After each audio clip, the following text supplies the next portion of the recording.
नमस्कार, आप देख रहे हैं Satyavarta TV news. Satyavarta TV news में आपका स्वागत है।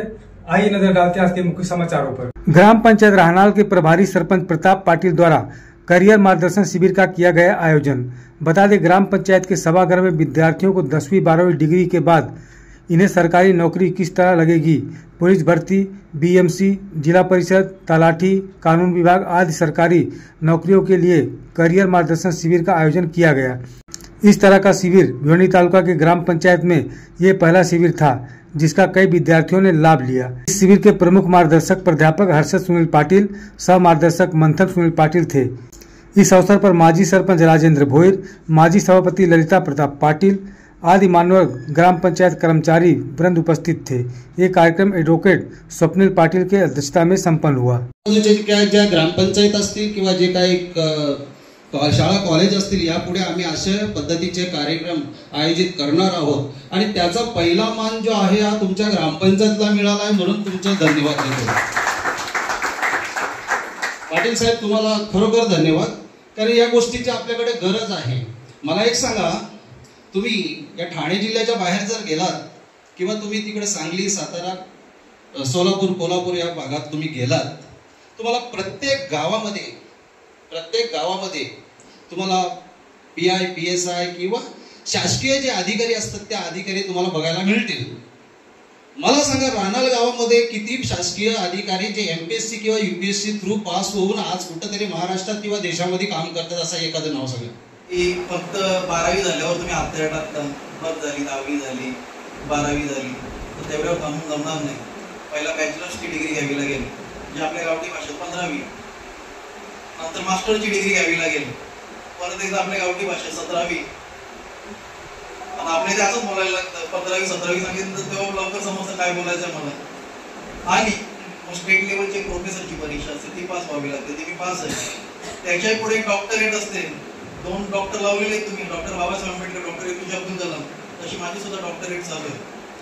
म्हणजे सांगण्याचं तात्पर्य की किती मी शिकलेलं आहे, किती मी महान आहे ते नाही, तर तुम्हाला तुमच्या माहितीप्रमाणे आतापर्यंत आपल्याला काय माहिती होती, बस किंवा 15वीच्या पुढे शिक्षणच नाही, पण पुढे शिक्षण आहे। माणूस संपतो पण शिक्षण संपत नाही। आता तुम्हाला वाटत असेल डॉक्टरेटला तरी संपलं असेल, नाही, पोस्ट डॉक्टरेट पण आहे। आम्ही जर राजकारणात असलो तर एखाद्या वर्षी 5 वर्षासाठी असणार, परंतु तुम्ही शिक्षण घेतलं तर तो एखादा IAS ऑफिसर होईल, PA होईल किंवा अजून कुठल्या तरी डिपार्टमेंटचा अधिकारी होईल, तो रिटायर होईपर्यंत असतो। आता ज्या ठिकाणी ज्या आपल्या छत्रपती शिवाजी महाराजांची, बाबासाहेब आंबेडकरांची आणि अब्दुल कलाम यांची या ठिकाणी तस्वीर, आपण या ठिकाणी त्यांची पूजा केली। एका वडिलांनी आपल्या मुलाला म्हटलं की अरे 12वीचा विद्यार्थी होता, अरे तू घोड्यासारखा झाला आणि लोळत बसला, तुझ्या एवढा छत्रपती शिवाजी महाराज होता तेव्हा त्यांनी स्वराज्याचं तोरण बांधलं। आजची मुलं लगेच उलट उत्तर देतात। त्यांनी सांगितलं, बाबा तुम्ही 44 वर्षाचे झाले, शिवाजी महाराजांनी त्यावेळेला राज्याभिषेक केला, राजे ही पदवी घेतली, परंतु आपल्या आई वडिलांची खूप अपेक्षा असतात आपल्याकडे। आपण म्हणतो की माझी परिस्थिती नव्हती म्हणून मी मागे राहिलो।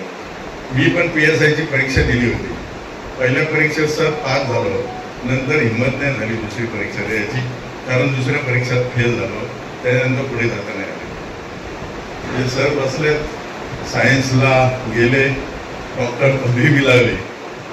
मी पण सर 12वीला असताना मी नोकरी करून ग्रॅज्युएट झालो। परिस्थितीनुसार आपल्याला करावं लागतं, परंतु मला पण ध्येय होतं की काहीतरी मोठं पैसे कमवायचे, नाहीतर आपण असंच राहणार। परंतु करिअर म्हणजे पैसे कमवण्यासाठी नसते, तुमची आवड कुठल्या क्षेत्रामध्ये आहे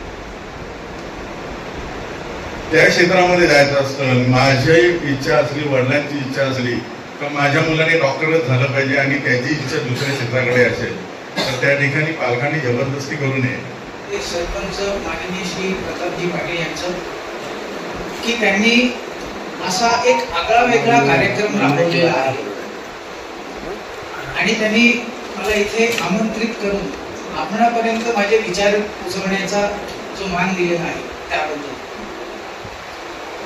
आता अर्थात हे मी अशासाठी नाही बोलत की त्यांनी मला इथे आमंत्रण दिलं आणि मानसन्मान दिलं. मी आजूबाजूला बघत असतो, राजकारणी लोक बरेचसे कार्यक्रम राबवतात, तिथे स्टेटस ठेवण्यासाठी फोटो काढतात, त्यांचं स्वतःचं नाव व्हावं म्हणून बऱ्याचशा गोष्टी करत असतात.